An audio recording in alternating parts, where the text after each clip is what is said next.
Hey folks, if you didn't hear the announcement earlier, we're going to start in a couple.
NASA has achieved the near impossible. We set foot on the moon, landed rovers on Mars, launched telescopes to unlock the secrets of the universe, and began decades of continuous human presence on the International Space Station and delivered countless scientific discoveries along the way. But moments like those aren't accidents. They happen when we bring the best and brightest from across the nation, the capabilities from industry and our partners from all over the world, and choose to undertake and achieve the near impossible. And that's exactly what this moment demands of us once again. President Donald Trump's national space policy has given NASA a mandate and the resources to return to the moon, build the base, take the next giant leap, and expand American superiority in the ultimate high ground of space. And now it's upon us to execute, and to do so with the competence, the ownership, and the urgency of the world's most accomplished space agency. On March 24th, we're bringing together NASA leaders, our commercial partners, international allies, members of Congress, and the administration for an event we're calling Ignition. The future of American leadership in space can only be achieved with alignment across government, industry, our more than 60 Artemis Accords partners, and the greater space-loving community. Ignition is about more than setting direction. It's about undertaking grand, world-changing endeavors and actually achieving them. This is the moment we reject the status quo, challenge what is broken, embrace what worked on July 20th, 1969, and reject what stands in the way of extraordinary outcomes. NASA is leading the greatest adventure in human history, and it's only just begun. It's time to start believing again.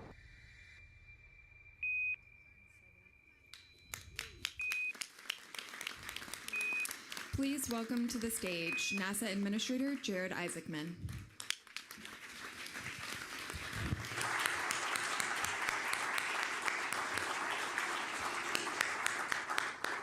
Good morning, everyone. So we are calling today's event Ignition because it represents the start of a transformative journey for NASA. I'd like to begin by thanking the leadership of President Trump for providing NASA the tools and policy to execute on our world-changing mission. I also wish to acknowledge the coalition assembled here today. We have a bipartisan mix of members of Congress and staff from authorization and appropriation committees who have provided the direction and the resources. We have 35 international partner nations here, including ambassadors, ministers, and leaders of several space agencies who have worked alongside the United States in space for decades and will continue to do so on the journey ahead. And we have leaders from the most capable space industry in the world. NASA never undertakes these grand endeavors alone. The presence of all of you here today sends a very powerful message about what we intend to accomplish together. Now, in the few short months since I began this role, we have moved very quickly. We have taken action to cut bureaucracy with dozens of regulatory changes underway and more than 370 sections identified for deregulation. I've also issued numerous directives, with dozens more in progress, all focused on removing friction and empowering the workforce and accelerating logical execution. That urgency reflects the moment we are in. It reflects the reality of a very great power competition, the importance of our mission, and the expectations rightfully placed on this agency by the American people, and the consequences if we fail to deliver. Taxpayers support NASA because we can change the world in air and space and science and inspire the next generation along the way. But we cannot be spread thin trying to undertake dozens of externally imposed and self-inflicted distractions, jumping straight to the dream state at the expense of an achievable strategy.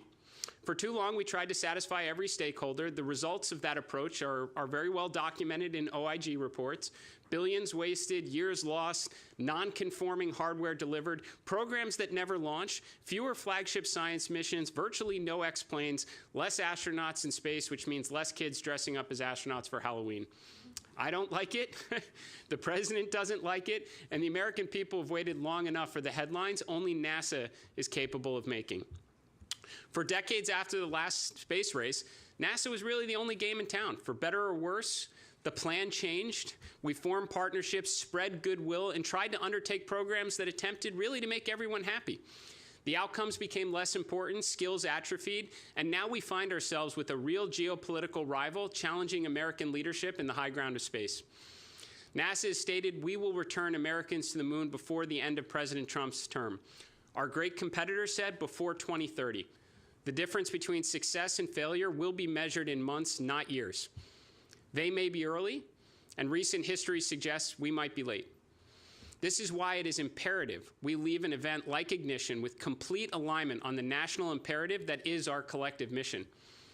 Over the past few months, I've visited all the NASA centers, and I've made a promise.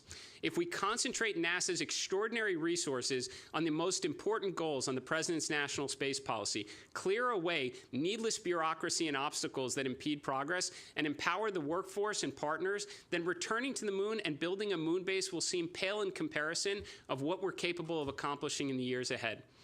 This is a step in that direction, and you will hear updates on NASA's strategy across a number of important initiatives today. But to be clear, we are long past the time for words and PowerPoint. Alongside this event today, the RFIs and solicitations will go out, breakout sessions will begin, and as this spacefaring ship sets sail, the focus moves quickly to execution. Let's start with the most visible objective before us, returning American astronauts to the moon.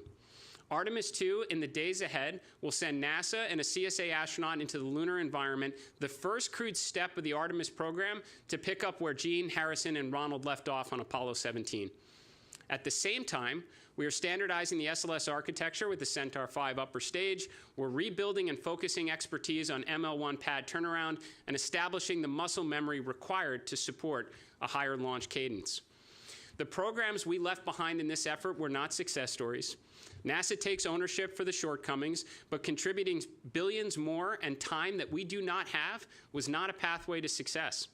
On that note, I welcome the interest from industry to make use of these capabilities in furtherance of our shared priorities. As we move forward, we intend to launch Artemis III in 2027 to test the integrated operations of Orion and one or both lunar landers in Earth orbit. What we learn from that mission will ideally give us the confidence to begin lunar landing attempts starting with Artemis IV in 2028. I'm pleased with the proposals from both SpaceX and Blue Origin to accelerate progress on their landers. As I've told both of our valued partners, alongside Axiom on the EVA suit development, NASA's here to help, to provide expertise, to clear obstacles, to challenge requirements where appropriate, and do all we can to enable our partners to be successful. Should we fail, and should we look on as our rivals achieve their lunar goals ahead of our own, we are not going to celebrate our adherence to excess requirements, policy, or bureaucratic process.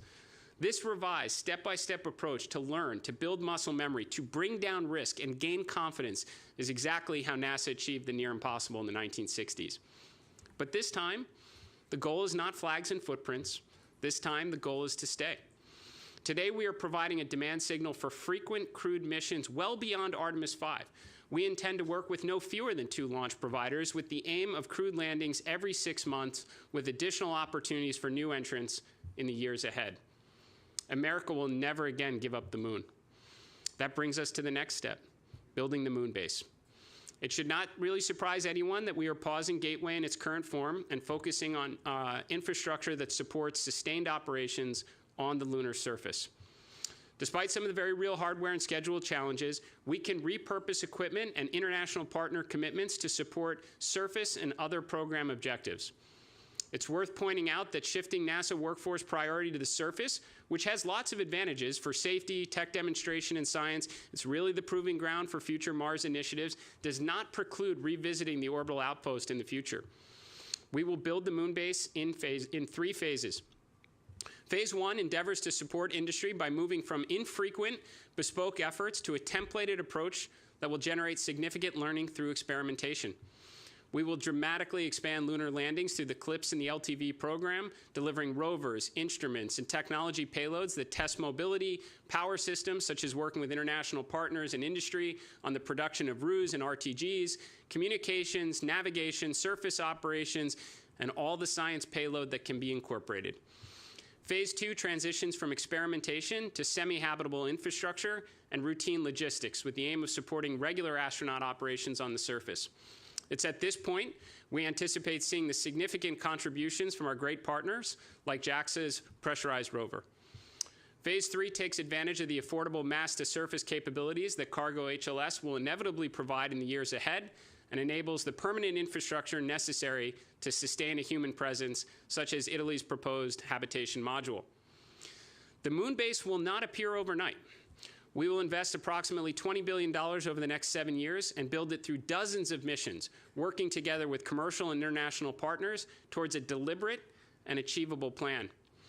Just as there was Mercury and Gemini before Apollo, there will be an evolutionary path to building humanity's first permanent surface outpost beyond Earth. And we will take the world along with us as they follow along on the NASA Moonbase website and watch the assembly through lunar relay and observation satellites. At the same time, NASA will never give up its presence in low Earth orbit. The International Space Station has served humanity well, but it will not operate forever. The transition to commercial stations must be thoughtful and set up industry for success. Today, we will review a bit of the history of the International Space Station, NASA's understanding of the commercial market, the budget available to support the enormous undertaking, and the 2 potential options available to explore going forward. Now, regardless of the pathway, NASA will invest the limited budget available over the years to work with commercial providers to build the future LEO presence, which includes maturing capabilities, expanding commercial opportunities through the PAM program, while creating what we hope is an achievable glide path to commercially operated space stations. We will further signal demand for what we hope will be multiple crew and cargo transportation providers to support LEO requirements for decades into the future. Now, NASA cannot force an orbital economy to exist, but we will certainly do all we can to ignite one. Science and discovery remains at the heart of NASA's mission. Today we'll provide updates on exciting flagship efforts like Roman and Dragonfly, alongside new initiatives like Da Vinci, bonus scientific payloads on the Mars Telecommunications Network, and rideshares designed to expand the pace of discovery. Public-private partnerships will turn NASA into a force multiplier for science.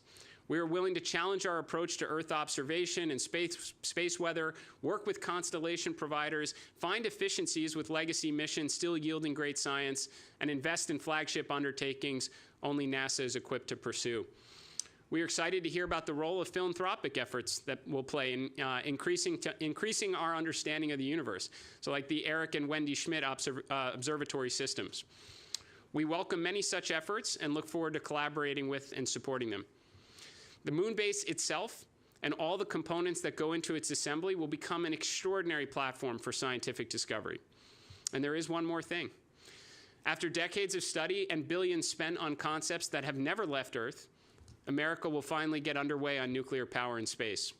We will launch the first of its kind interplanetary mission named SR-1 Freedom, before the end of 2028, demonstrate fission power and the extraordinary capabilities to move mass efficiently in space.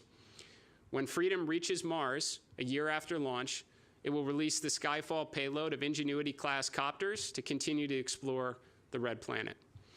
This Pathfinder effort will open opportunities for commercial fission power providers, be that propulsion, surface applications, and ultimately unlock the capabilities necessary for sustained exploration beyond the moon and missions to Mars and the outer solar system.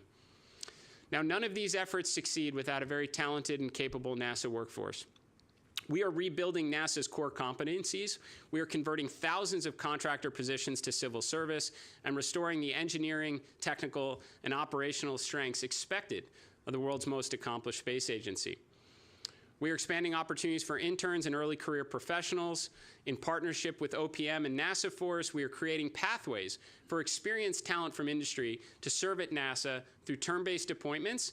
And we are seeking to open opportunities for NASA employees to gain experience in the aerospace industry that is leading the world.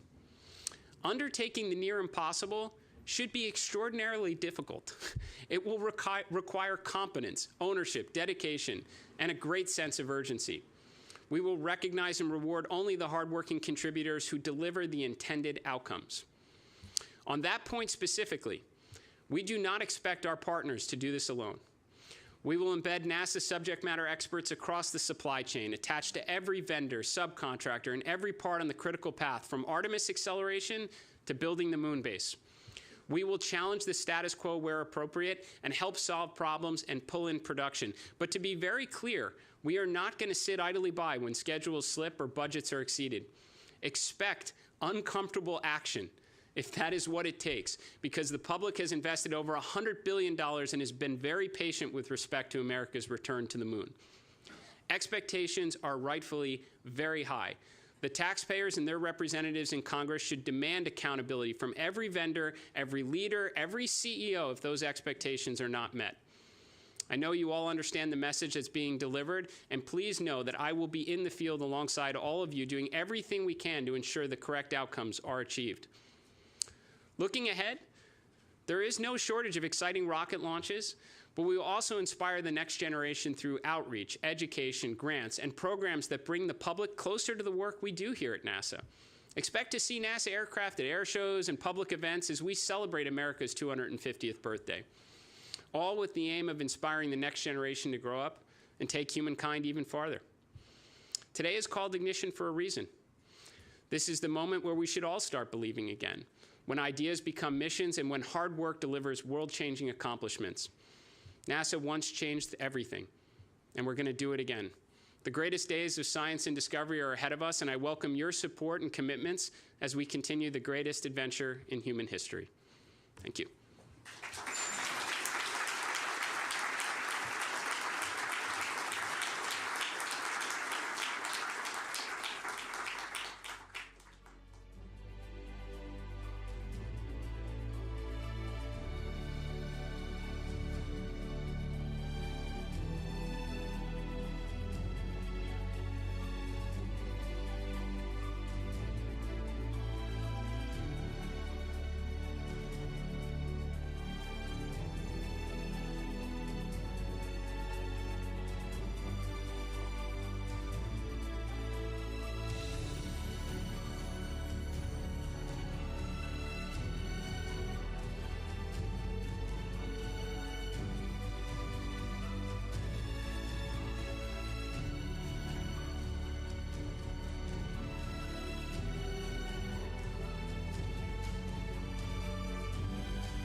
Please welcome to the stage Acting Administrator of the Exploration Systems Development Mission Directorate, Dr. Lori Glaze. Good morning. It is so wonderful to see so many of our industry and international partners here today. It is my absolute pleasure and honor to talk to you this morning about the very first, most critical step in that vision that Jared just spoke about, the return to the moon. If I could have the next slide, please. On February 27th, just a couple of weeks ago, the administrator announced his bold plan to increase the cadence of missions under the Artemis program to achieve the national objective of returning to the moon, of returning our American astronauts to the moon and establishing an enduring presence. This includes standardizing our vehicle configuration, adding an additional mission in 2027, as Jared just alluded to, and undertaking at least one crewed surface landing every year thereafter. The revised sequence enables a more rapid cadence to retain our muscle memory. We've talked about our muscle memory that's been developed during launch and flight operations, and ensures that the critical landing systems are tested with crew before attempting operations on the lunar surface, dramatically reducing our mission risk. To enable these changes, as Jared just spoke to, NASA will engage in a concerted hardware, software, and analysis acceleration effort. The effort will redeploy the workforce to engage more directly with our providers, to provide relief if needed, and bring some of the manufacturing in-house if necessary. Looking beyond Artemis 5, NASA plans to work with at least 2 launch providers, initially targeting landings every 6 months, with the potential to increase the cadence as the capabilities mature. NRFI has just been released at the beginning of this presentation, or should have been at the beginning of this presentation, to solicit information from our established commercial providers and new industry entrants to help shape NASA's long-term strategy to transition from government-driven missions to the commercially sustained lunar transportation ecosystem for Artemis 6 and beyond. If I could have the next slide, please. We're following the proven stepwise approach that was demonstrated by the Apollo missions to methodically reduce risk incrementally and increase the likelihood of mission success. If I could have the next slide. With Artemis, we're applying the same stepwise approach. Each step needs to be big enough to make progress, but not so big that we take unnecessary risks given and based on our previous learnings. In this model, Artemis 2, as we all are aware, will demonstrate Orion crewed operations, including critical tests of environmental control and life support systems, and manual spacecraft maneuvering as part of a proximity operations demonstration prior to the translunar injection. Artemis 3 is now being replanned as an Earth orbit test flight, demonstrating integrated launches with rendezvous and docking demonstrations with one or both of the lander providers. Artemis 4 will perform the first crewed landing in early 2028, and Artemis 5 is targeted later in 2028 to further accelerate towards establishing the lunar base. If I could have the next slide. I'm going to take a couple of moments to talk about Artemis 2. Near and dear, this is the very first critical step in the success of this plan. We've got to successfully complete Artemis 2. And I got a lot of great things to tell you about it. Next slide. Came to my realization over the last couple of days. I've been talking about launching on April 1st for a few weeks now. And then the last couple of days, I just kind of came to my mind, that's 1 week from tomorrow. 1 week. Yes. I can tell you, I was just out at the pad last Friday as we rolled the spacecraft back out to the pad. We've been tracking it day by day in the preparations leading up to launch. And I can tell you that as of this moment right now, there are no major issues that we're working. We are doing everything according to plan. We're following the plan. We'll be watching the weather very closely over the next week. We'll also be staying alert for anything that may go a little astray. We want to assure that our astronauts, our 3 American and Canadian crew, are all safe for this mission. We've already passed our final big review, the flight readiness review, on March 11th and 12th, so that milestone is behind us. And we are now, as I said, aiming for April 1st. The launch window extends from the 1st through the 6th, and there should be about 4 attempts possible within that 6-day period. We can go to the next slide. Thank you. So I'll give you just a little bit about the mission plan for Artemis II. I like to basically break it up into about 4 phases. I'm not going to speak to everything on this slide, but we can think of it in 4 different parts. The first part of the mission is the launch, and then we go into this 24-hour high Earth orbit. While we're in that high Earth orbit, we are going to check out the environmental control and life support systems. This is the newest piece for Artemis II and the critical piece for supporting our crew and keeping them safe and healthy throughout the mission. While we're in that 24-hour orbit, we will also conduct the proximity operations demonstration. Once we have separated from the ICPS, the interim cryogenic propulsion stage, our upper stage, we will use the manual controls in Orion to approach and then regress and then approach the ICPS to see and get better feel for how those controls respond to the crew's direction.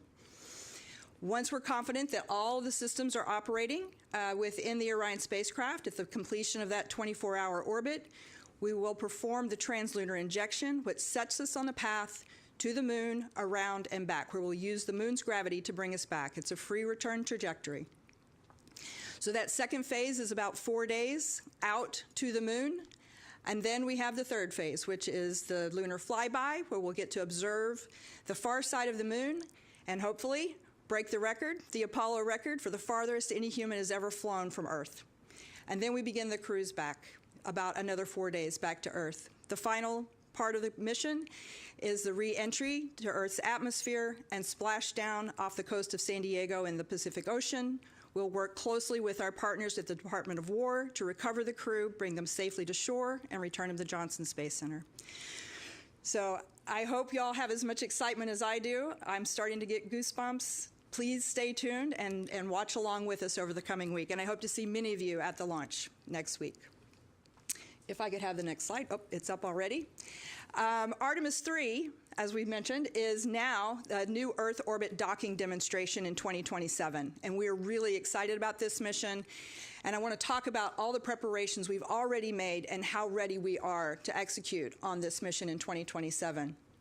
The hardware for Artemis III is very mature, and we're working to meet the 2027 launch readiness. As soon as we complete the launch of Artemis II, we will assess the condition of the mobile launch pad. We made significant changes to ruggedize the mobile launcher following Artemis I, and so we anticipate the ability to turn the pad around very quickly and begin preparations for stacking of the Artemis III rocket. The Space Launch System hardware, the rocket hardware, most of it, a lot of it's already at Kennedy Space Center. We'll have a lot more of it there very, very soon. The interim cryogenic propulsion stage, the ICPS, is ready. We may need it for Artemis III, we may save it for Artemis IV, but it is ready. The boosters, the solid rocket boosters, have been ready for a while. They were just waiting for space in the vehicle assembly building. We anticipate shipping those and receiving them at KSC in April, later in April. The engine section for the core stage for Artemis III is already in the vehicle assembly building undergoing integration work. The RS-25 engines are ready and they're shipping in April. The top 4/5 of the core stage should be shipping from the Michoud Assembly Facility in April, actually a week or two after the Artemis II mission completes. We expect to receive those down at Kennedy Space Center, the core stage. And the launch vehicle stage adapter is also ready in storage at Marshall Space Flight Center, and we anticipate that shipping to KSC as well. Next slide. Our Orion team is also working hard to meet the challenge of a 2027 launch.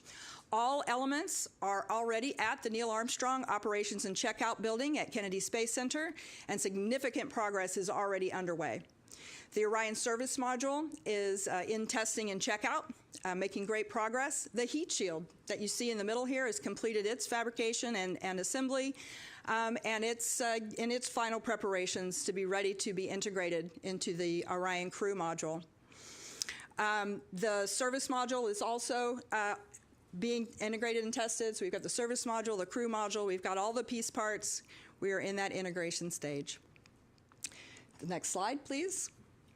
Of course, in order to perform this important docking demonstration, we are going to partner closely with both of our human landing system providers. The goal for this mission is for Orion to dock with one or both of those landers, and both of the HLS providers already have been given a task. They were given that task immediately following Jared's announcement to assess the options for this new Artemis III mission profile.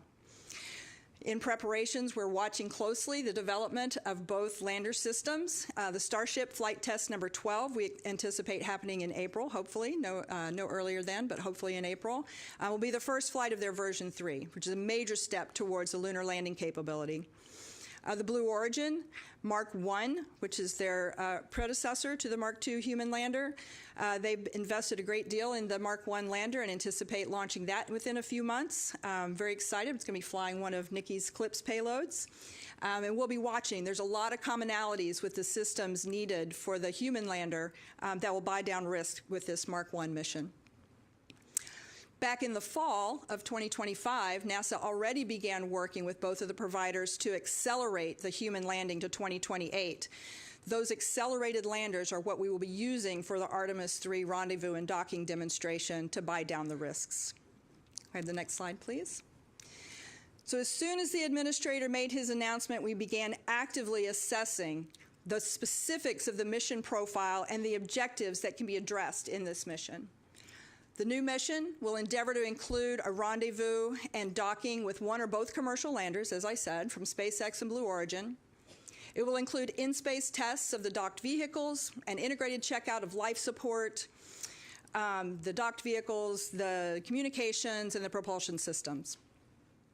We also really hope to be able to include the new extravehicular activity suits in the landers to help reduce future risks on their development. NASA will further define this test flight after we complete the detailed reviews that we are conducting right now actively between NASA and our industry partners. And the agency will, of course, share the specifics, the specific objectives for the updated Artemis III mission in the very, very near future. The primary objectives that we're considering as part of this mission profile include things like demonstrating the multi-launch campaign coordination. This is not simple. We need to have multiple rockets launching in a coordinated fashion such that we can all meet up together in space at the same time and place. Of course, the Orion rendezvous and proximity operations with the landers in orbit is one of the primary objectives. We want to work through crewed docking operations. We would really like to test those surface suits if possible. We'll be testing the critical lander systems and lander vehicle performance while in Earth orbit. And we'll be looking at performance of the new Orion permeable heat shield. We have the new, more permeable heat shield we'll be flying on Orion for Artemis III. And while the Earth orbit won't put quite the demands on it that we would have returning from the moon, we will gather important data on the performance of that heat shield. We'll also get practice in increasing the mission cadence with a prompt turnaround of the pad and the ground systems, really pressing that system to do a quick turnaround.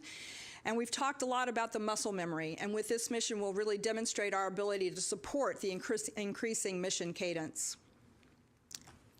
With Artemis IV in early 2028, NASA's undertaken an effort to work with both of the HLS providers to request and assess their proposals to accelerate the lander development. Jared referred to that earlier.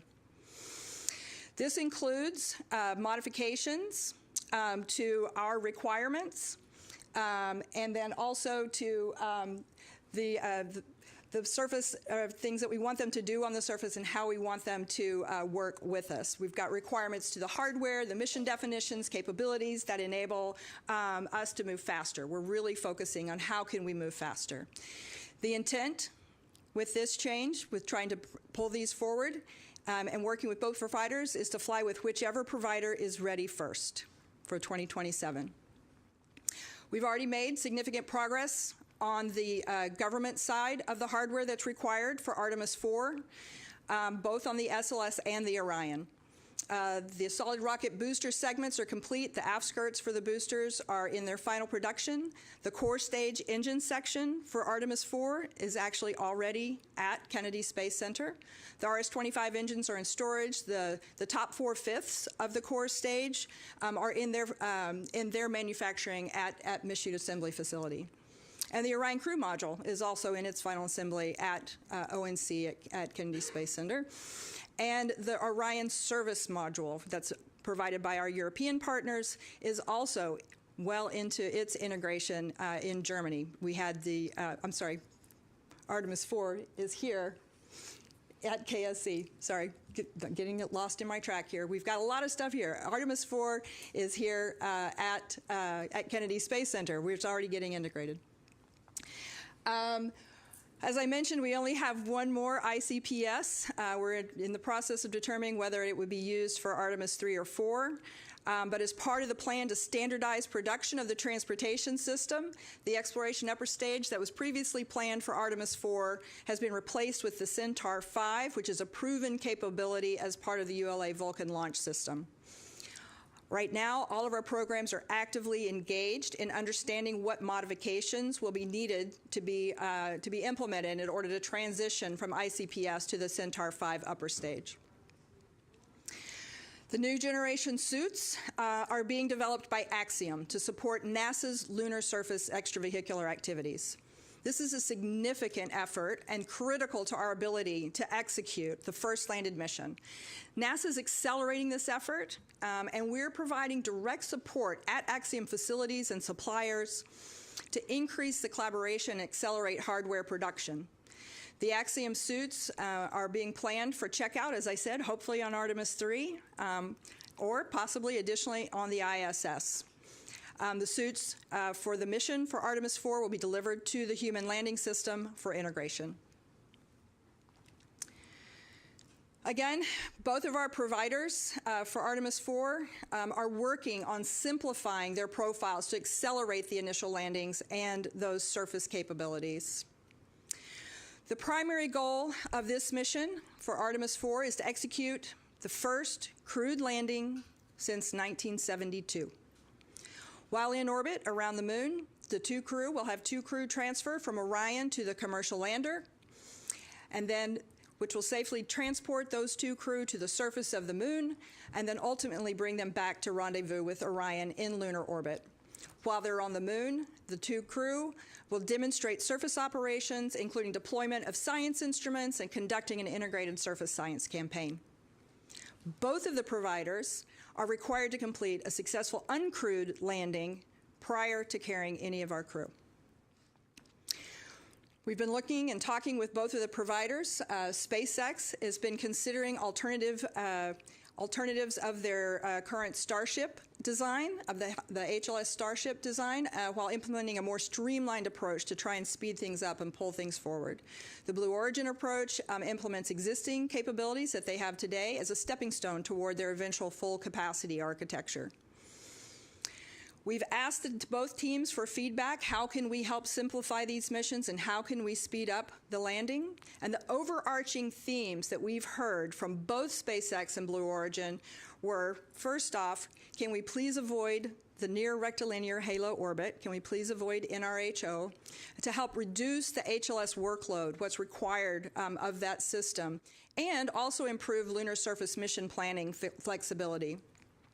We've also heard that simplifying the mission requirements for this initial mission while maintaining their long-term capability is also a strong desire. We want to simplify, but we also want to make sure we're building towards the future. So it's important to assure that whatever architecture we're using for Artemis 4 feeds forward to what's going to be needed in the future. In response to the feedback that we've received from SpaceX and Blue Origin, we are indicating, and we have indicated to both of them, that we are open to other non-NRHO lunar orbits. Some of these orbits could reduce our crew risk with abort opportunities that are available in hours versus up to a week if we were in NRHO parking orbit. It also opens up flexibility in surface mission planning, allowing us perhaps access to different sites on the surface or flexibility in the timing of when we land. The intent of offering alternate orbits is to balance the Orion and lander performance by parking closer to the moon and being able to have that more frequent or easier access. We're also looking at the surface requirements, trying to make them simple and sustainable. We're looking at more flexible surface planning that supports simplified interfaces, leading to accelerated development. We are, of course, also looking for maintaining that long-term capability. So the simplification of the requirements allows us to focus on achieving the near-term goals while also preserving the long-term goals through evolution of the lander capabilities to support our exploration goals. Looking forward in working with the providers and with our teams within NASA, we're very focused on looking at the cross-program and mission planning. There are critical Orion interfaces, and those interface definitions need to be updated. They require being updated to trying to understand what it means in these new parking orbits that are closer to the moon and different mission profiles. So we're in the process of assessing that all right now. Moving on to Artemis 5, which would be the second landed mission in late 2028, as we begin our preparations for a lunar base. There is significant hardware, again, already in development for Artemis 5. Orion Crew Module, European Service Module, this one is in Germany still, but we expect it to be delivered next fall. They're on an excellent yearly cadence of providing those service modules. We've got engines in production, boosters in productions, and the core stage already also in manufacturing. So I'd like to wrap up here. I just want to hope to close with the impression that you'll take away that we are enthusiastic and excited to execute on these accelerated timelines. The new Artemis 3 mission standardizes the architecture and will reduce risks ahead of the first lunar landing. We have the hardware, we have the skills, we have the capabilities to accelerate, and we know this administration is committed to removing any of the obstacles that are slowing us down.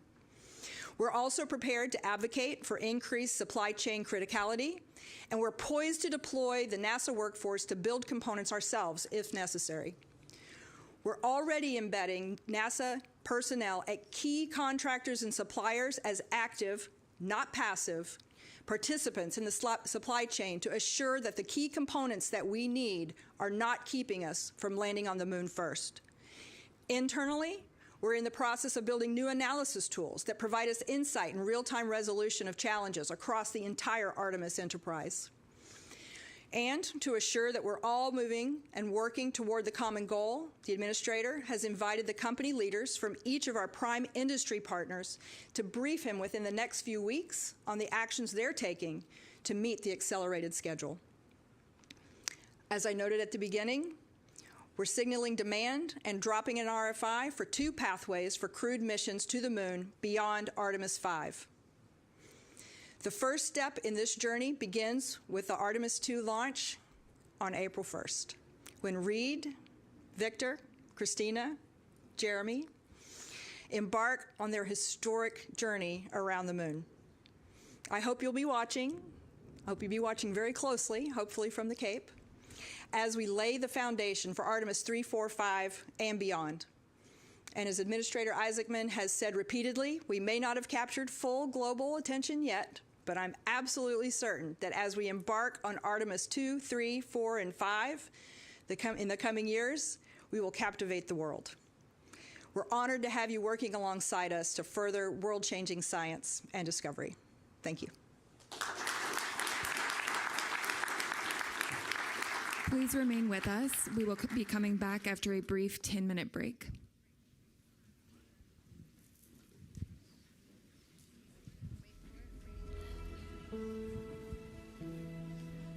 We shall return.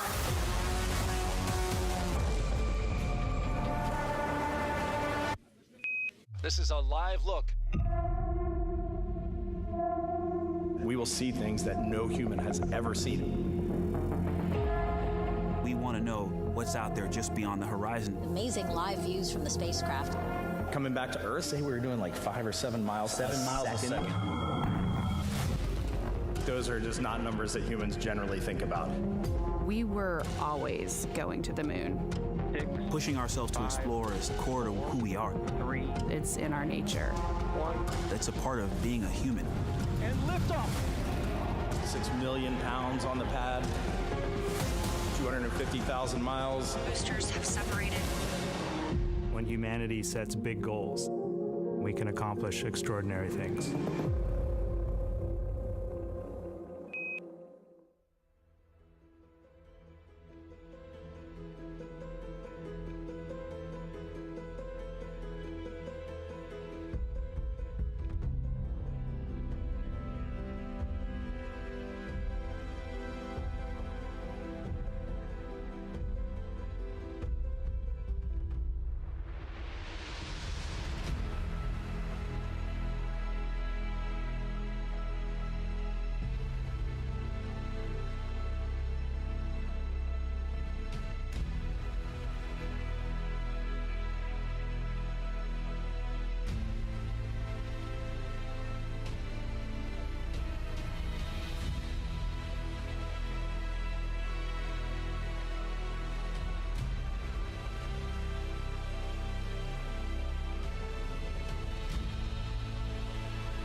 We will be resuming programming in 2 minutes, so please make your way back to your seats. Again, we are resuming the program in 2 minutes, so please get back to your seats.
Okay. Do you want?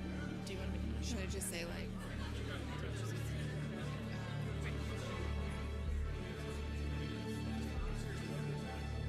Again, reminder that we will be starting shortly, so if everybody could please take their seats.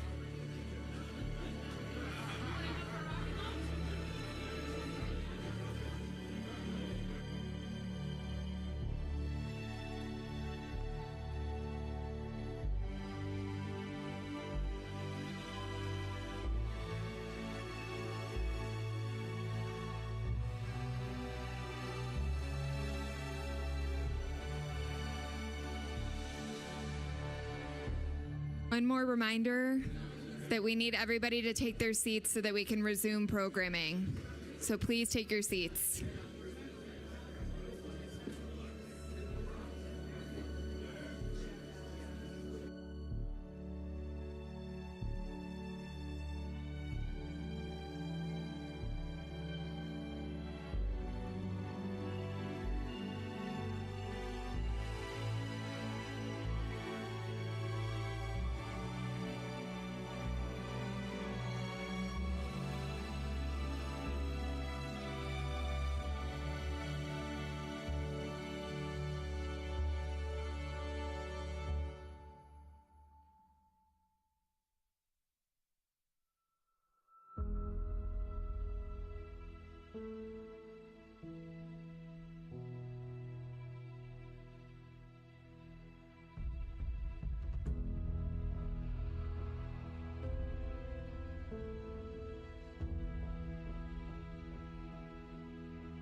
Welcome to the stage, NASA Moonbase Program Executive, Carlos Garcia Galan.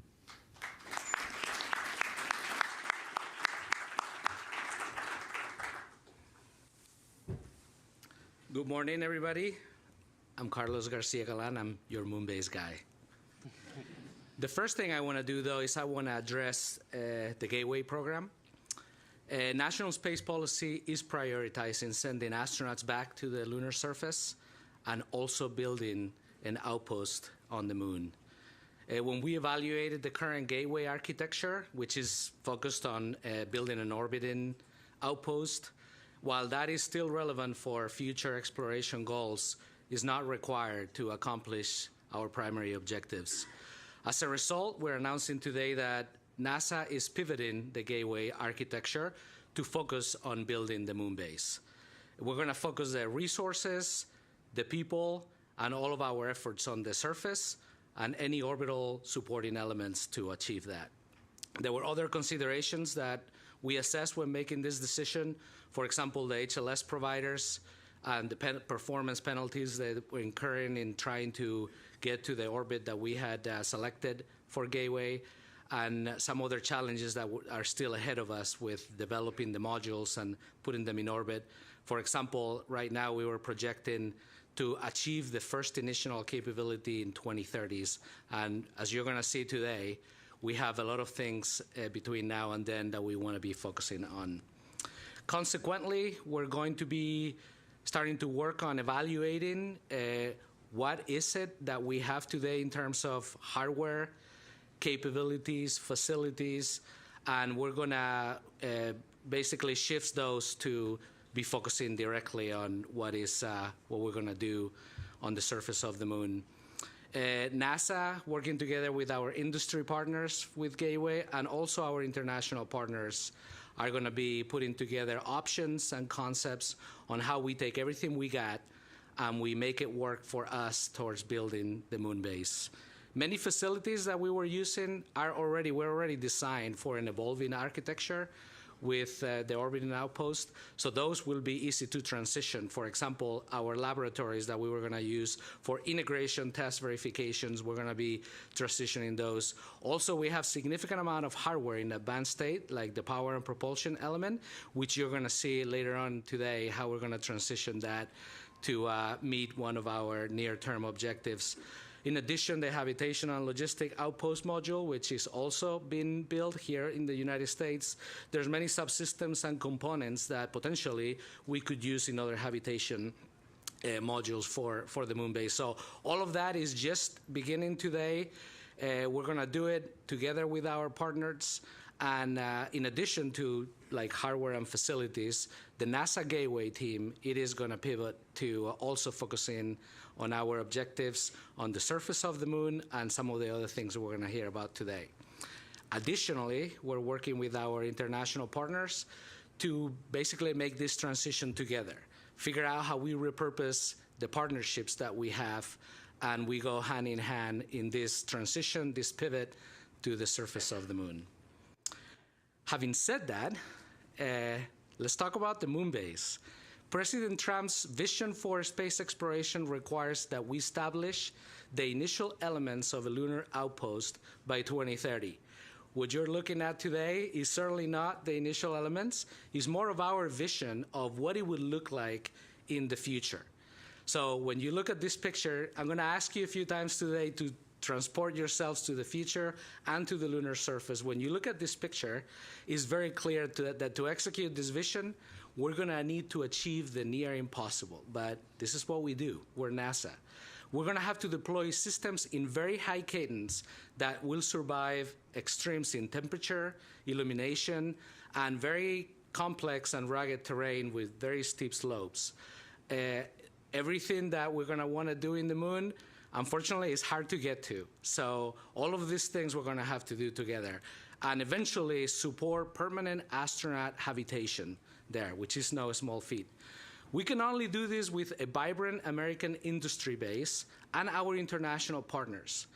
And in addition to that, we're going to leverage the entire might of the NASA workforce, from core competencies to facilities to our ingenuity, to make sure that this dream happens.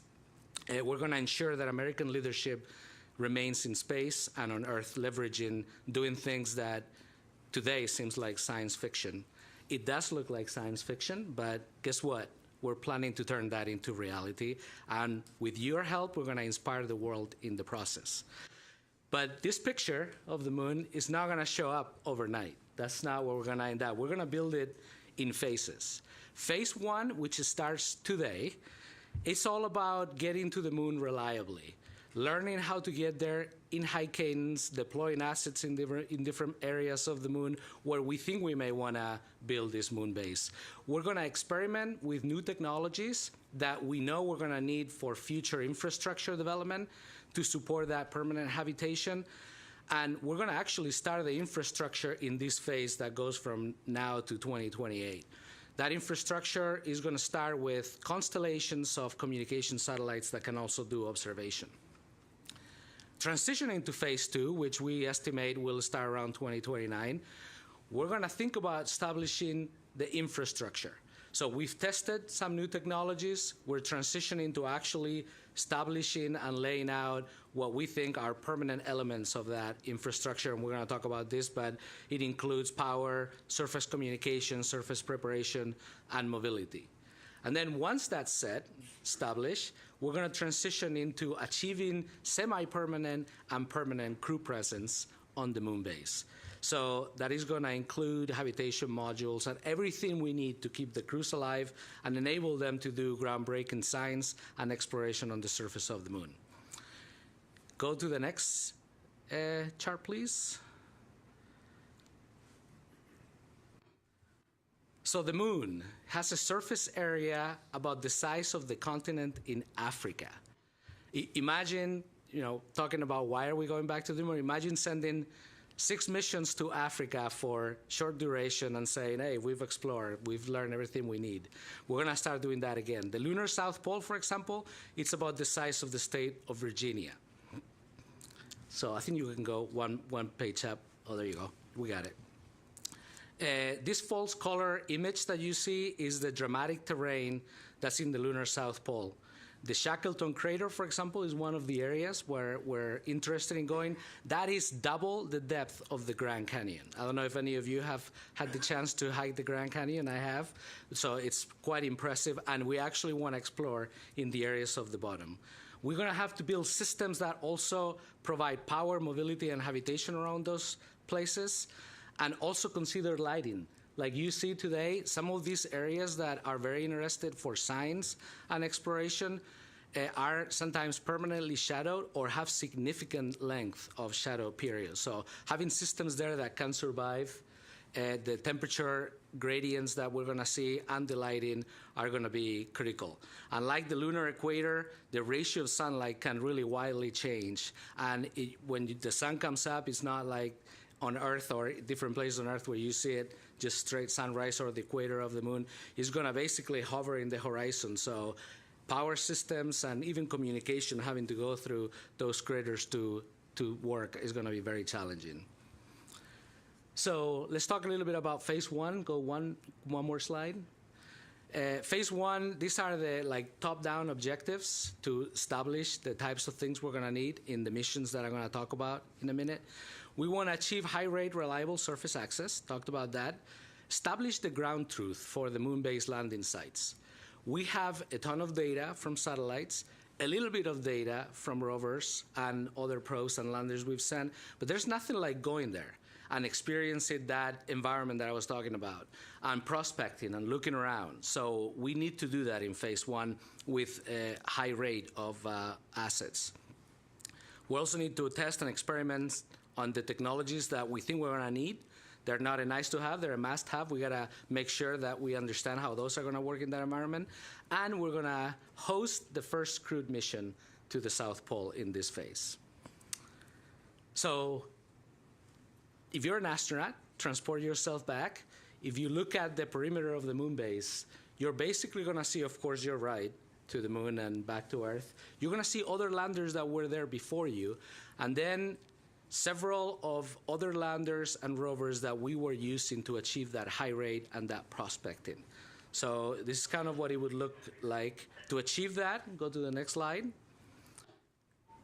We're investing significantly and projecting about 25 launches, 21 landings in that period of time. We're going to put about 4,000 kilograms of payloads on the surface. So the payload capacity is going to drastically change. We're hoping changing the paradigm of what we've been able to do on the moon.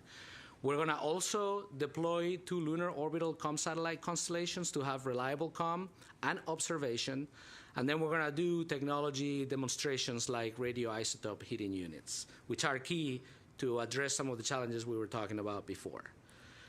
If you go to the next slide, these are just imposed on the picture some of the things that we're planning to do. I talked about the constellations that will give you navigation, comm, and observation. We're going to have drones on the moon, and I'm going to talk a little bit more about that later. Well, of course, we'll have the human landing system. We're going to use the CLIPS program that we have today, drastically expanding that to do that high cadence of landers. And then we're going to do a series of different demonstrations. And some of these key missions I'm going to talk about in more detail in a minute. But certainly the radioisotope heating units to survive the night, lunar terrain vehicles, rovers of different kinds, all of those are in our plans. Go to the next slide. I'm going to start talking a little bit about some of the key characteristics of the key assets that we want to put in there. So lunar terrain vehicles. These vehicles are about the size of a golf cart. There's 2 versions of them. One is going to be crewed, and one is going to be uncrewed. The crew version, of course, is going to allow the astronauts on an EVA suit to move around farther distances from their landing site, potentially going from the landing site to the areas where we're going to start setting up some of the elements of the moon base. And the uncrewed version, equally important, is where we're going to be able to do exploration and prospecting. We're going to put payloads on them, maybe some of the technology demos. Imagine perhaps a lunar terrain vehicle with an RHU attached to it, or maybe carrying something related to surface preparation to see what things work and what things don't. Can this thing, push a rock on the moon? Can we level? Those type of things we're going to explore. And here you have some of the key characteristics, 500 kilograms.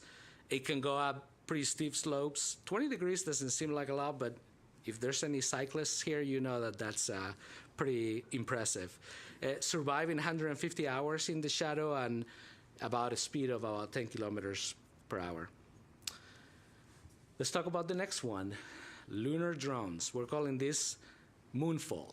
So I'm pretty excited about this one. This is built on the legacy of the Ingenuity helicopters on Mars. Obviously, we can't have helicopters on the moon, but we're going to take everything we learned from GNSS systems and the avionics, all of that, to build this. It's going to be used for site surveillance and terrain survey.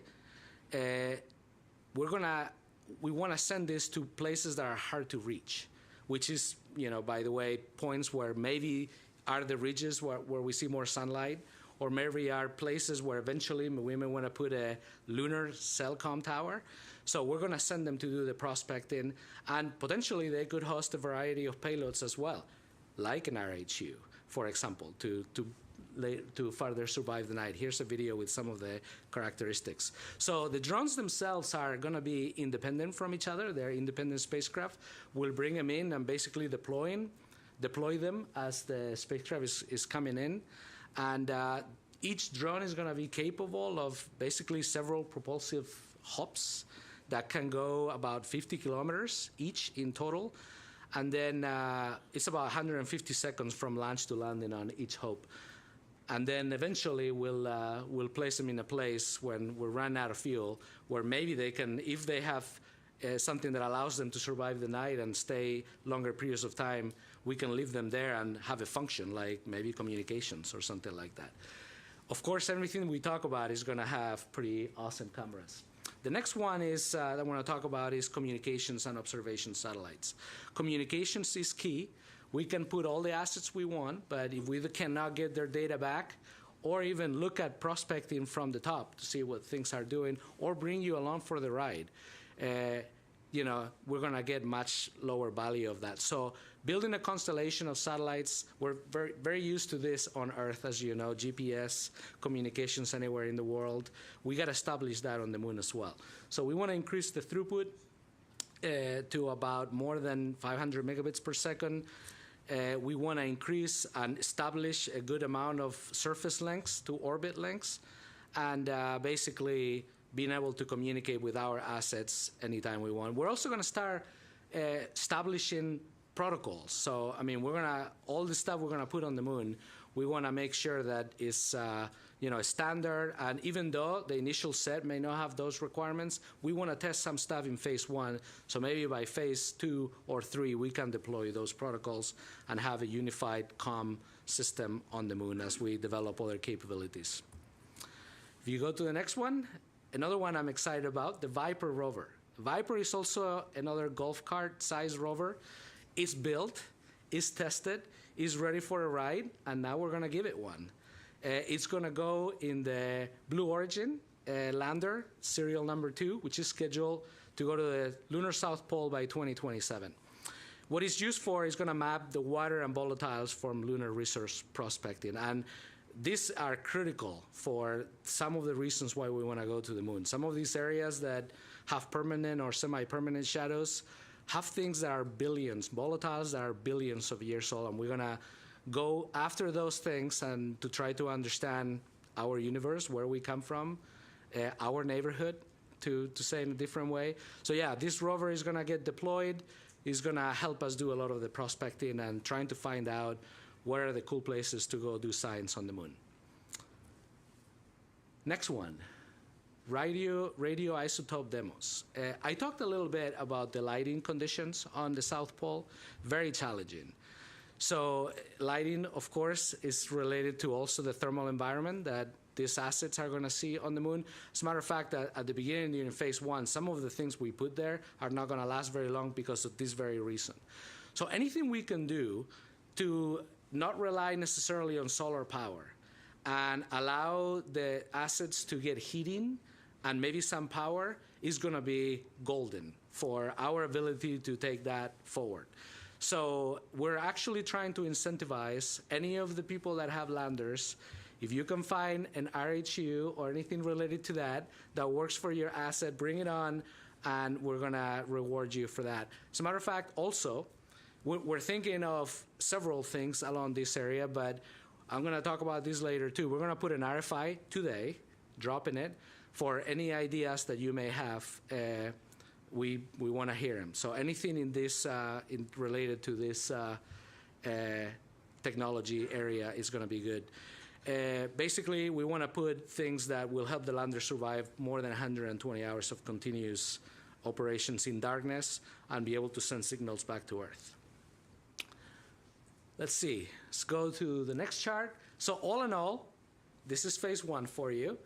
It's very challenging timeline that we completely understand that, but as I show you in the first picture, we need to achieve the near impossible, so we cannot operate the way we've been talking and operating until now.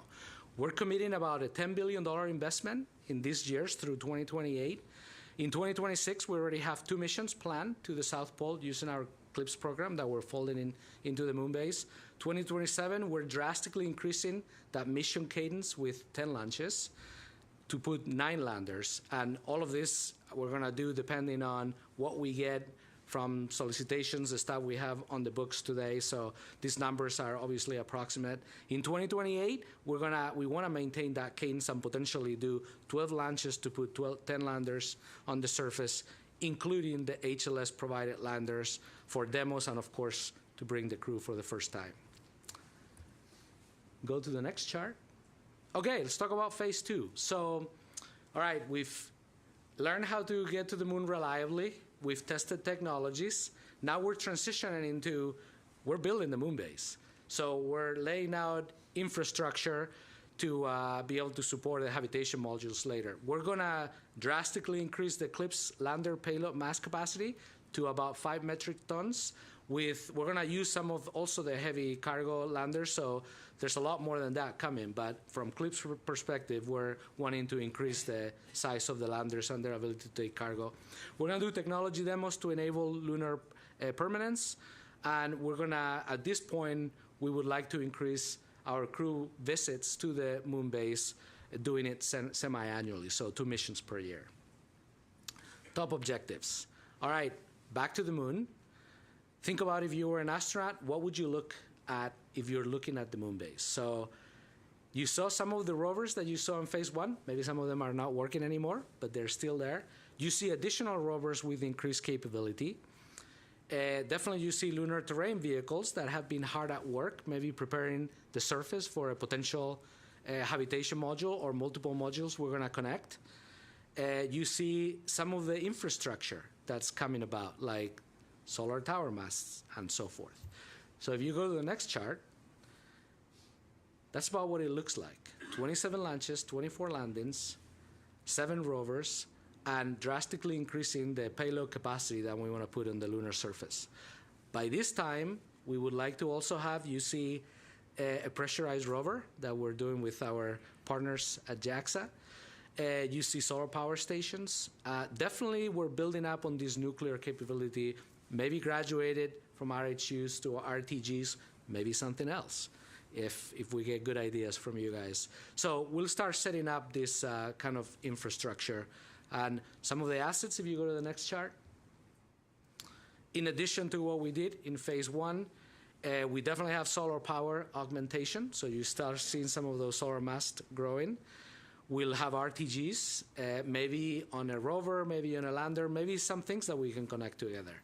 We start seeing some of the infrastructure like surface communications, our cell towers, which also give us the ability to do navigation. Pressurized rovers, of course, excavator rovers. So we need to, connecting things on the surface of the moon is going to be almost harder than on orbit because you got to deal with the terrain. So we're going to work on the technology for that, but also having an even surface, even if it's just clearing up rocks, is going to be key. Site preparation logistics rovers, logistics, if you want to have a vibrant moon base, you have to have a logistics train. From launches to in-space transportation to landers, and then getting that cargo from the landing site to where it needs to go. So Using perhaps LTVs or an extension of other rovers, we're going to have to experiment and start setting that up from when crews are coming there. All right, so transition to, let's talk about the assets that we're going to have there. Of course, one of the great ones is the pressurized rover that, again, we're doing with our partners in Japan. It's a mobile habitat that is going to extend the human exploration range. They'll be able to work in a short sleeve environment, so it's kind of a habitation on wheels. And that will allow them to travel significant amount of distance. Of course, they will have power systems and so forth. We're designing this to have a 10-year design life, and it's about 15 metric tons. So, of course, to deliver that pressurized rover, we're going to have a heavy cargo lander already in the books. Can traverse quite a few degrees of slope, and then survive up to 150 hours in the shade. The whopping speed is 3.5 kilometers per hour. But trust me, if you're in that, you probably don't want to go any faster. So anyway, pressurized rover. Transition to solar power augmentation. Power is the name of the game. All of these things we're showing require power. Some of them require power to heat themselves during the long shadow periods. So we need to demonstrate the ability to deploy these systems, test them, and then chain them together eventually to be able to provide the power that we need for the moon base. So anyway, we're definitely going to be investing in this capability, deploying it, testing it. We're looking, when we deploy some of those permanent assets, we're looking at about 10 kilowatts plus during illumination. And then when we're in the shade, 360 kilowatt hours for the assets that we want to serve. You're thinking, okay, we have habitation modules, so it's for that, but we also have a bunch of rovers. So maybe having stations where the rovers come in, hook up to it, either with, cables and connectors or wirelessly, and charge up is some of the things we're going to have to do. All right, next. In the theme of infrastructure, which is really the theme of phase 2, surface communication. So we want to establish and expand the network to enable more throughput, more connections, constant communication with our surface assets. We want to deploy dedicated surface-to-orbital communication stations, and you see a little bit of a picture of that in the landscape, and deploy the system for direct communication across the surface. And again, I talked about earlier with craters all over the place, which is where we want to be. It is going to be hard to achieve. There's a lot of multipathing. There's hard to find line of sight places to communicate directly. So all of that, even though we all know communications, doing it on the surface of the moon in the South Pole is not going to be easy. We're looking at perhaps 10-kilometer range of direct line of sight. That's what we want to achieve. All right, and then one of my favorites, the site preparation and logistics rovers. We're already starting. I'm going to show you a video of that later. We're starting to experiment with this on the ground. So these are rovers that are deployed to start working on surface prep. And we want them to last long so they can be working for us while the crews are preparing to launch to come to the lunar base. We're thinking this is a key capability for the lunar terrain vehicles, the upscale version 2 that we want to be deploying during phase 2. And also, we may want to be doing some excavation and compaction. I know this is very challenging in 1/6 gravity. We know that. We're testing, like what you see here, and you'll see in the video, is like double drum to even that stuff out. But there's many challenges that I'm sure you can come up and have maybe good ideas that we want to hear about. We're going to be investing in this capability as well. And then, if you go to the next chart, nuclear surface power capability. So we talked about experimenting a lot. Maybe the beginning in phase 1 is really just to heat yourself while you're in the long lunar night. But now we're going to want to be working on these things to supply power to multiple assets so they can survive the night, and eventually also provide power for operations. So we're talking about hundreds of watts, demonstrate technology, process, and operations at a larger scale, connected together, thermal management concepts for larger applications, anything related to systems that can give us a significant amount of power. So anyway, if you're working on that stuff, you'll be excited to hear that today. All right, so if you rack and stack phase 2, which goes from 29 through 32. 29, we're planning approximately 6 launches, 5 landings, 2 rovers. The cadence, the number looks smaller, but all of these systems are heavier. So we're more in the medium to large class of landers at this point. So the delivery of mass is greater, but the numbers are a little bit less. So 29, 6 launches, 5 landings, 2 rovers, 2 surface infrastructure elements. 30, 7 launches, 6 landings, 2 rovers, 4 moon-based drones with upgraded capabilities. 31, 7 launches, 7 landings, 2 rovers, 3 surface infrastructure elements.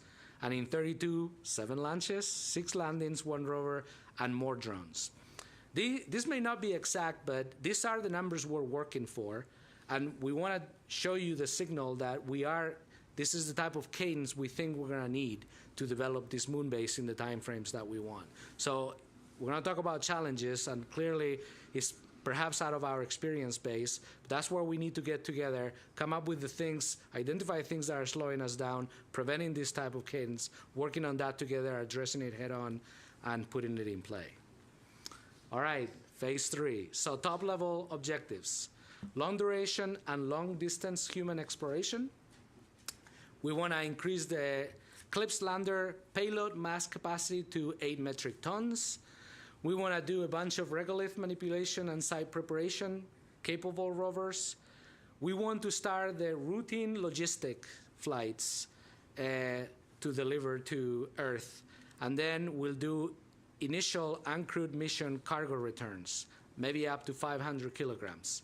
So we start having a serious both ways train of logistics. Back to the moon.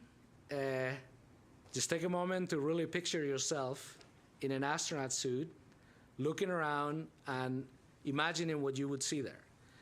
Definitely see a bunch of infrastructure for power, both potentially nuclear, which is maybe shielded, to a bunch of solar array towers that are either directly connected to the habitation modules or perhaps on the side at different locations, providing power to some of the assets that are moving around.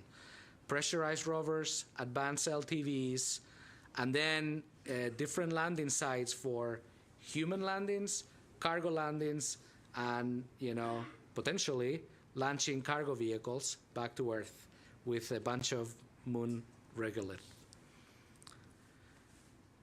This is kind of the stats. At this point, we're talking about 150,000 kilograms of payload on the surface when you account for all these things that we're talking about.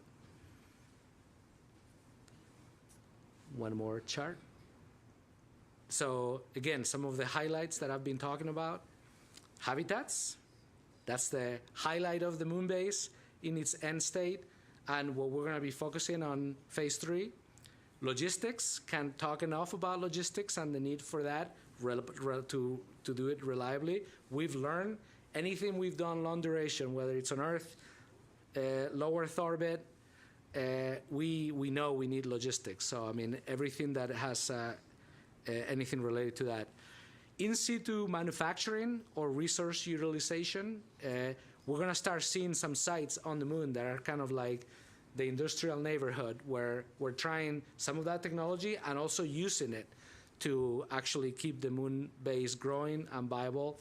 We'll have different locations for habitats, and then widespread power distribution, and then we'll see an increase on communications as well, surface, and potentially we have additional constellations at this point. Okay, so the focus areas for phase 3, talked about logistics. I won't impress that upon you anymore, but we're thinking about 8,000 kilograms of carriers, consumables, and other items. Some of the challenging stuff is going to be to go get the stuff from where it is and put it where it needs to be. So when the crews come, it's there for them.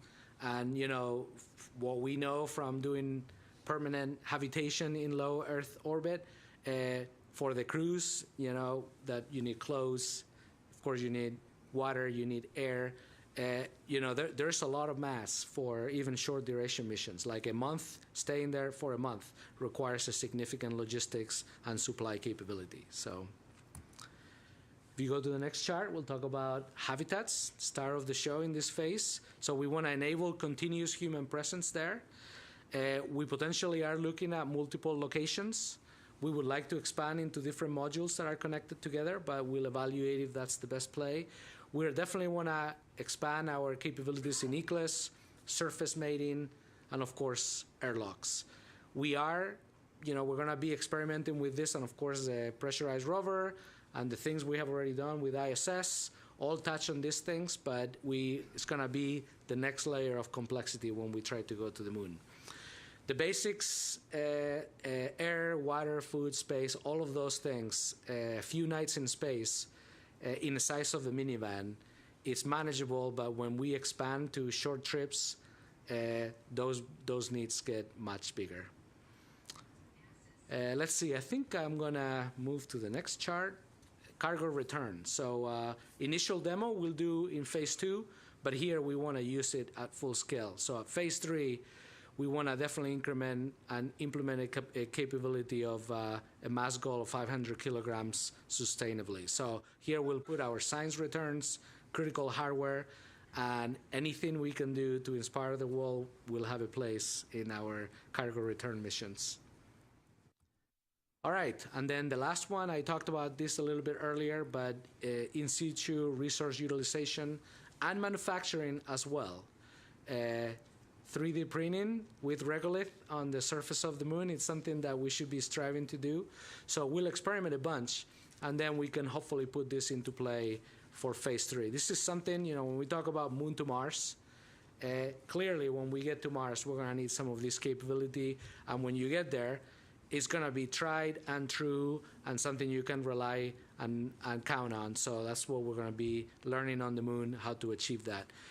Key commodities that we may extract from regolith, of course, oxygen, water in general, rare earth elements, hydrogen, all of those things we're going to experiment with. Next chart. So here's the timeline for missions in phase 3. So another about $10 billion investment in this phase. We're currently planning for a capability to include 3 new habitats, including the multipurpose hub that we're already planning, 3 more rovers, 2 more surface comm nodes. By 2033, for example, we expecting to add 2 rovers and our first habitat and supporting logistics capabilities, 6 landers, over 7 launches. 2034, we'll add our next habitat and supporting logistics, more surface communications. 2035, 1 more rover, perhaps another habitat, supporting logistics, and a bunch of launches and landings. And then in 2036, potentially more habitation volume and all the things that come with that. In total, when you rack and stack the 3 phases, this is what you end up with. So it's pretty impressive, equally challenging. Remember, trying to achieve the near impossible here. And this is what's going to take to accomplish this goal. So I'm not going to rack and stack these numbers for you, but you have it there. You're going to start getting your brain around it. All right, so the next chart. We talked about some of the things that we want to experiment on the moon. Of course, we can also do that on Earth. We've already started. So here's some videos of folks, NASA folks, and also some of our industry partners working in some of this technology, from rovers that can go up terrain, fuel transfer, regolith preparation, manufacturing, and all kinds of things, avionics, hardening. All of these things we're already investing in, and some of these things, surface mating and docking, some of these things are ready to go to get, they're just waiting for a ride and a lander to get to the lunar surface and basically showcase what they can do, and that's what we're going to start with.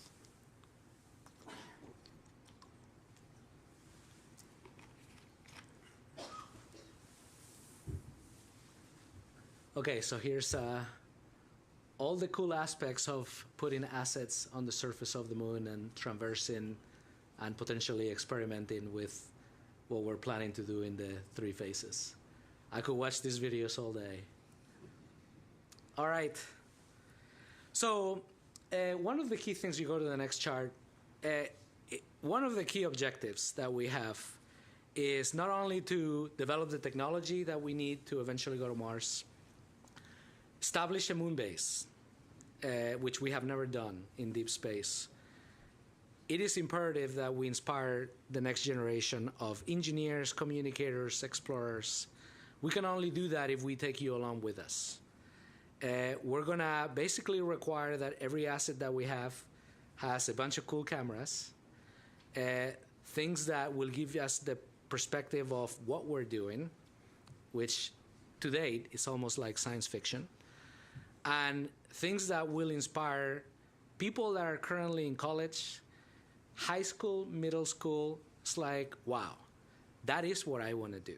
That's what I want to dedicate my career and my life to do. And they will be the ones that come up with some of these challenging things that we don't know how to solve yet. So we're going to have a website that we're starting already working on, where you will be able to follow us along the way, from launches to things getting to the moon, to the rovers prospecting, getting to places that we have never seen. We're going to enable that capability with constellations of satellites that are looking down at the moon base and checking out what things are doing. We're going to follow the drones, the Moonfall drones around the moon, to see where they can get to and what they discover. And all of that, you'll be able to do it along with us and hopefully eventually work with us in some of this cool stuff. We talked, go to the next chart. We talked a little bit about, when I show you that phase 1, 2, 3 collated set of missions and all that stuff, it's a huge challenge, and we know that.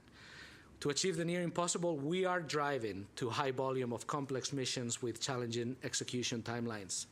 We know we're going to stress the supply chain. Maybe as of today, supply chain is not ready for this.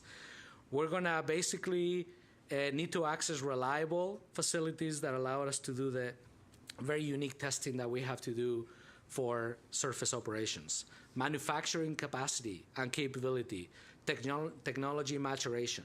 All of those things we understand. That's why we dropped the RFI today, to get your ideas on what can we do better, what's slowing you down, what are things that could turn your capability to enable us to turn science fiction into reality. What are those things? Bring it to us.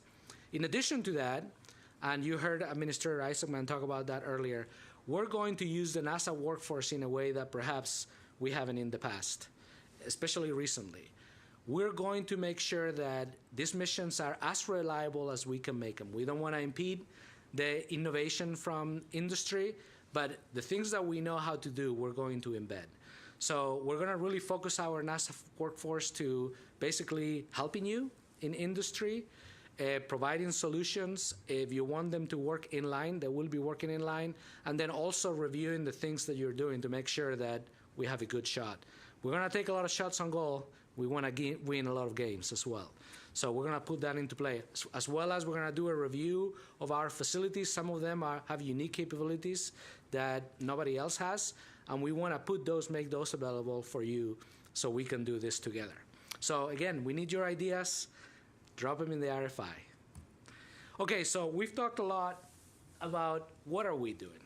Now we're going to talk a little bit about how we're doing it. So we basically structure this in different functional areas: transportation, launch, and also orbital transfer vehicles for whenever we need those, perhaps for logistics; surface mobility, transportation for landers; infrastructure, logistics, and habitation. So I'm going to touch on some of these things.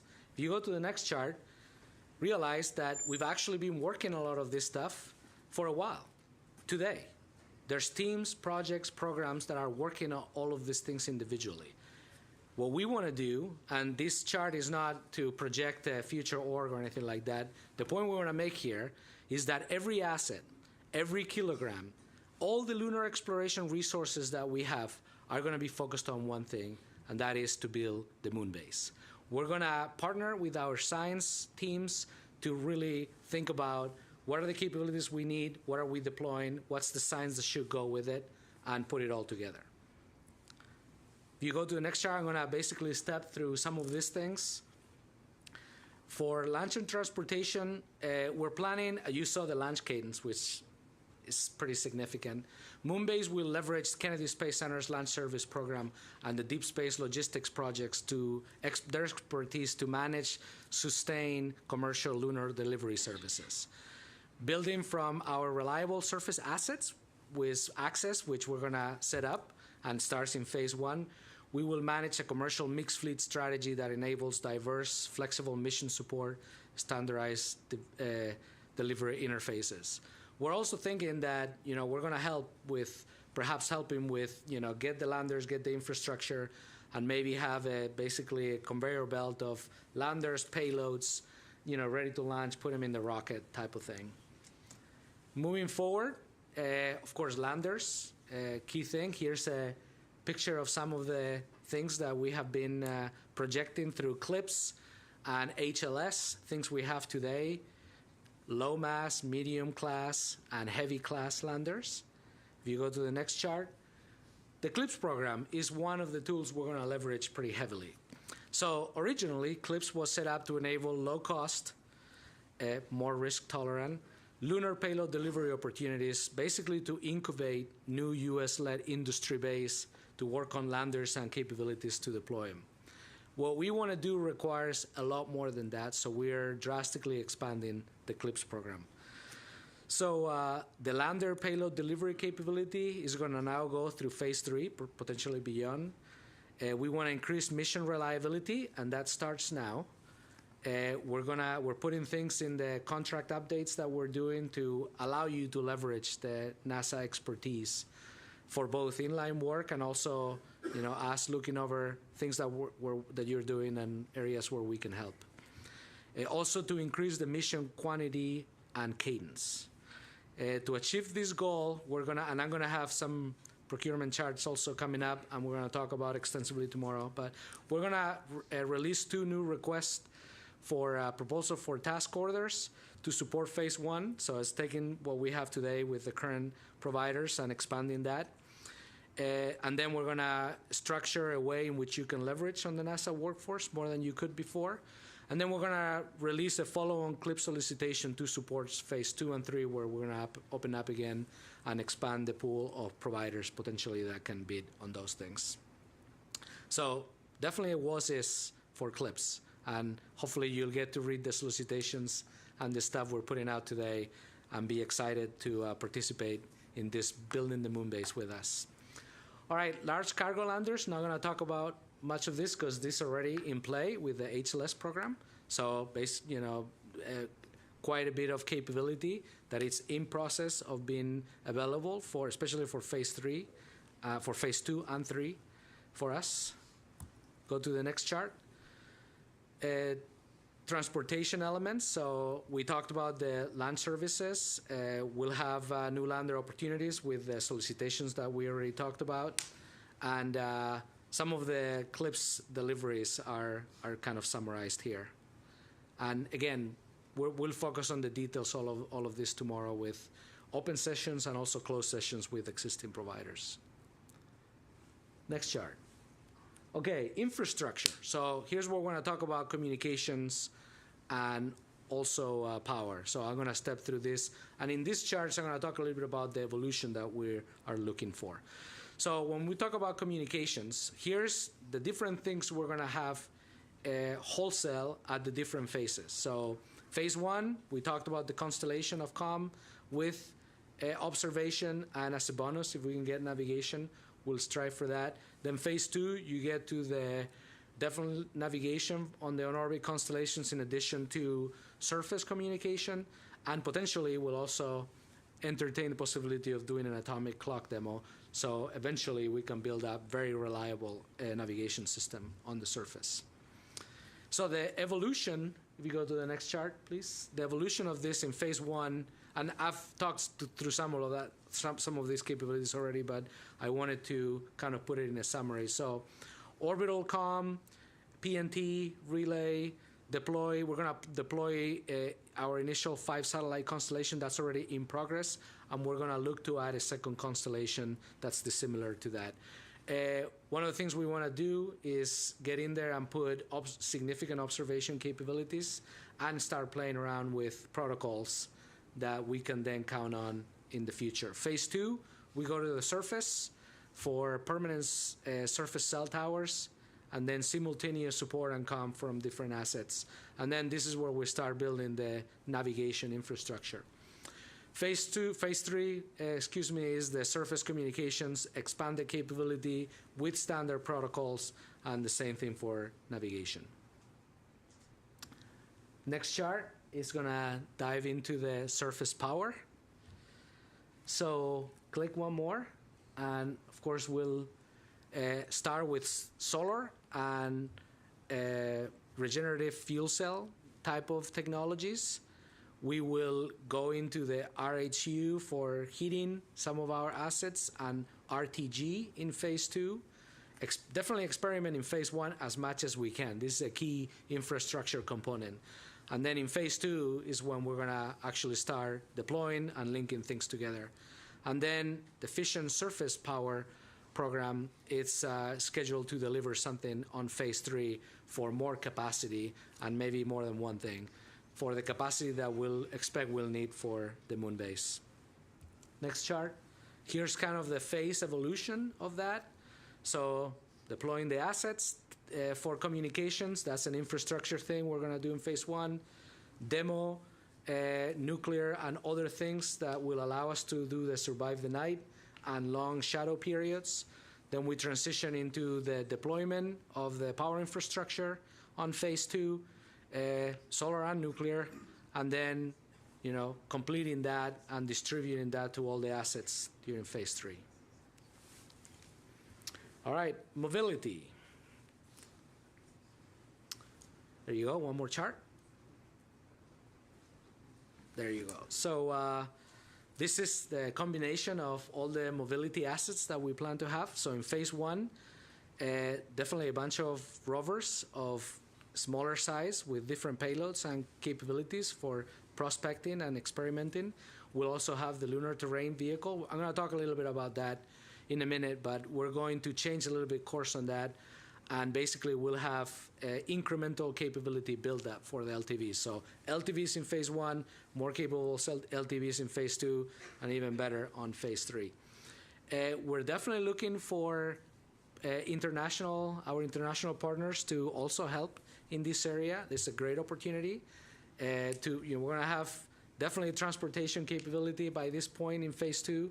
So looking for what are your ideas and capabilities that you want to deploy. And again, rovers, from having prospecting to surface prep to carrying logistics around, something we're going to need. Science rovers, of course, that's why we're going to the moon for, to do the groundbreaking science. And then, of course, pressurized and advanced LTVs in later phases. Go to the next chart. Here's the evolution of that.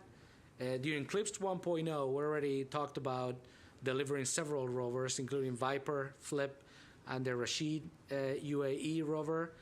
We were bringing in the drones, Moonfall. So those things I already talked about, what they will be used for. And then the LTV phase 1 capability, we'll talk about this a little bit more in a minute.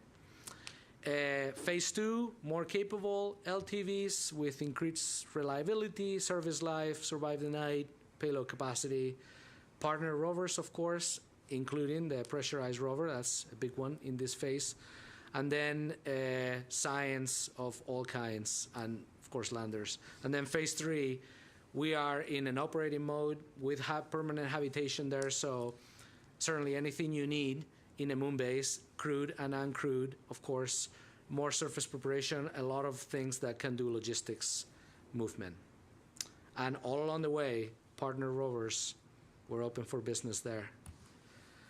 All right, for the LTV, I want to talk a little bit about the pivot that we're doing here. So the original contract was really set up to deliver a fully capable crewed rover to survive 10 years, so pretty hefty requirements. In our current schedule and the challenges to get to that state, we were projecting a delivery to the lunar surface by 2030. So you can see we've shifted in our objectives because we want to start right now and we need stuff in phase 1. So this approach really put us in a significant cost to deliver the one asset later on.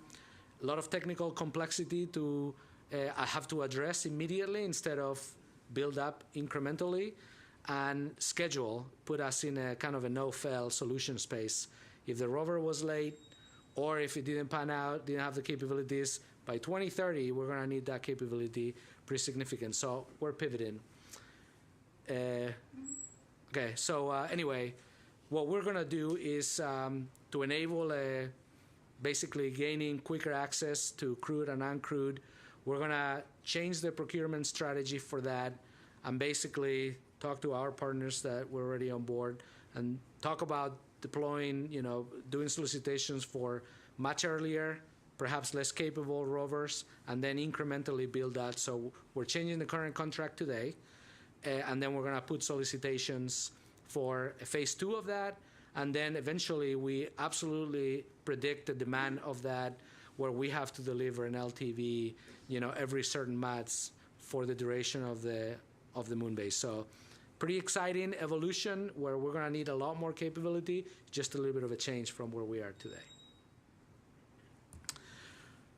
And this is what it looks like from a procurement strategy perspective. I'm not going to read that to you. And again, we'll have sessions on this tomorrow.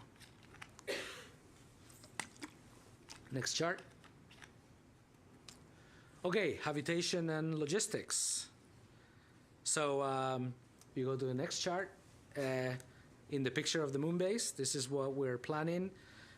Phase 1 is when we'll start really working on the technology development and trying out things for logistics deliveries.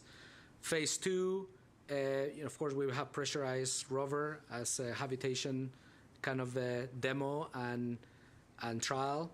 And then phase 3 is where we get the habitats and then the cargo return. And here's the evolution of that. So phase 2 started deploying the logistics capabilities from 500 kilograms to 1.5 metric tons, demoing some of the things related to the logistics train, demo habitation with early capability and the press rovers, and then the build-up of that in phase 3. All in all, if you go to the next chart, in the next few months, this is what the procurement opportunities look like. From CLPS 1.0, expanding that for science payloads as well. Starting CLPS 2.0, it's coming up. We'll be awarding that in this year, in the summer. Rephasing LTV procurement the way we had designed it. And then the moon-based capabilities, RFI, which we really hope you take a look at and give us your ideas, because you can see the next several years is going to be insane from the perspective of the amount of capability potentially we'll be able to put on the moon. So I hope that sends the signal to you that we want to work with you, we need you, we got to do this together. And we're starting with a significant investment to make that happen. And then, before I close out, I just want to reflect on the picture you're seeing and what that may mean. So starting today, we're building humanity's first deep space outpost. We will learn how to reliably get to the moon, build habitation, systems and infrastructure that allow us to conduct groundbreaking science. We will take you along with us and inspire the world for generations to come. We have to do this, just as we did with the Apollo program when we first got to the moon. NASA's partners are essential to building the systems we need to live and work in the lunar surface. We're going back to the moon, we're going to stay there, and we invite you to help us build the moon base. Thank you.